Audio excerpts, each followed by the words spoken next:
1-1 after 90 minutes, and then England went mad, basically, and thought, we don't go through to the final. A couple of stupid goals gifted to the Dutch. They are through. England are in the fourth place match. Now, that'd be exciting against Switzerland. Overall, Stevie, the Dutch deserve to win it, didn't they? Yeah, I mean, there was one football team out there and one team that were organised and defend. I say defended well. They other than the two horrendous goals that they gave away, they defended in numbers and tightly. But, I mean, Holland were just streets ahead of them.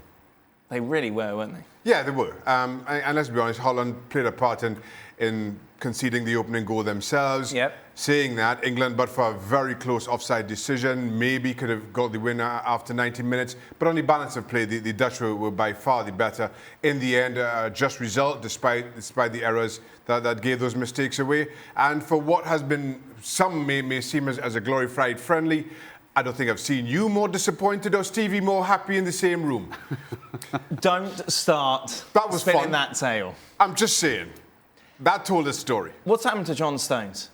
Was supposed to be the future of England's defence. Didn't play for the remaining games for Manchester City in that key run. Correct me if I am wrong, right?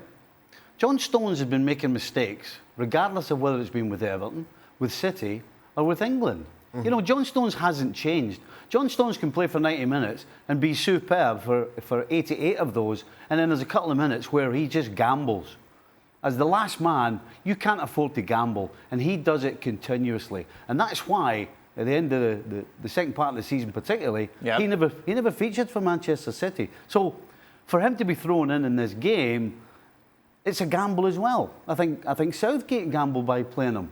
So he's not doing anything we don't know that's going to happen. Yeah. At the same time, you expect John Stones to mature a little bit and to learn through experience, whether that experience is on the field or on the sidelines. When he was at Everton, he was billed as the next ball-carrying centre-half for England because he could pass the ball out to the back. And as bad as he was defensively, you thought, well, he had the tools to be a whole lot better, and it was only a matter of a little bit of experience, a little bit of time before he delivered on that promise. But instead, he simply hasn't improved defensively. He continues to take unnecessary risks at the back and has become a huge liability for club, and now, on today's evidence, too much of a liability for country. It's incredible, Raph, how his stock has fallen, given that at the time he was one of the record signings when it came to defenders, not only in the Premier League, but in the world.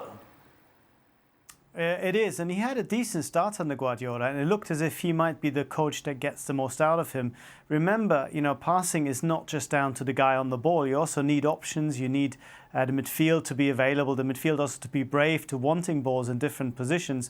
I think this England team aren't, and that's why the problems that some of these players have are exacerbated tonight. They also looked really tired. There was a lack of rhythm. All these things contributed, but I agree with you. Stones, every time we think that we see sort of the real mature Stones evolving, there seems to be another setback. And he's got a big season ahead of him because there is an opportunity, but there's also a long way to go, I think, if he wants to establish himself at City. Raph, you're obviously based in England. How big a deal is this result? Well, now that England have lost, the Nations League is not important at all. If they had gone through, it'd be a different story. But I was just thinking, remember Jurgen Klopp was saying that he could write a book about winning semi-finals, nobody would read it. Well, maybe Gareth Southgate might want to read it. Wow. That was low. Sorry, I know, it was just an open goal. No, England were a bit unlucky, but I think to go back to that point, you could see that there were two teams there who hadn't played together a single game in, 6-7 months, a proper competitive game, who hadn't played football at all in 3 weeks, most of them. And that disjointedness, that lack of rhythm, always made for a fairly chaotic game. It could have gone either way. Ultimately, I think the team who had a midfield that could cap the ball better and played a bit better saw sort of their superiority come to the fore over the 120 minutes.